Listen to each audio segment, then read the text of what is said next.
పట్టణాలు నగరాల్లో నివసించే వారి లైఫ్ స్టైల్ మొత్తం మారిపోయింది. గంటల తరబడి కూర్చోవడం, బయటి తిండి ఎక్కువగా తినడం, ఈ 2 కారణాలతో ఆరోగ్యం చాలా దెబ్బతింటోంది. ఈ విషయాన్ని కొందరు గుర్తించి నష్ట నివారణ చర్యలు చేపడుతున్నారు.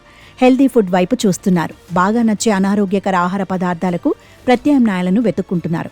అలాంటి వాటిల్లో కూరగాయల చిప్స్ ఒకటి. హెల్దీ స్నాక్స్ అంటూ సోషల్ మీడియాలో ఫుల్గా వైరల్ అవుతున్నాయి. పేరు వినడానికి బాగున్నా ప్రాణాలతో ఆడుకోవడంలో వీటికి సాటిలేదు. బీట్రూట్, క్యారెట్, బెండకాయ, ముల్లంగి, టమాటా ఇలా ప్రతి కూరగాయతోనూ కరకరలాడే చిప్స్ తయారు చేస్తున్నారు. వీటిని నూనెలో డీప్ ఫ్రై చెయ్యరు.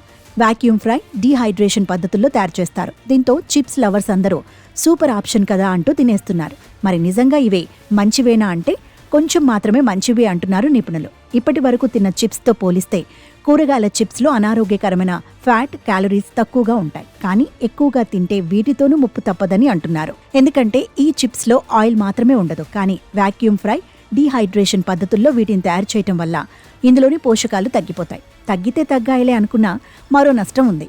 టేస్ట్ పెంచడానికి, జనాలను అట్రాక్ట్ చేయడానికి ఆర్టిఫిషియల్ కలర్స్, ఎక్కువగా సోడియం, షుగర్స్ వాడే అవకాశం ఎక్కువగా ఉందని అంటున్నారు. ఇవి బీపీ, షుగర్ పెరగడానికి కారణం కావచ్చని హెచ్చరిస్తున్నారు. కాబట్టి చిప్స్ ఏవైనా సరే తినకపోవడమే మంచిదని నిపుణులు సూచిస్తున్నారు.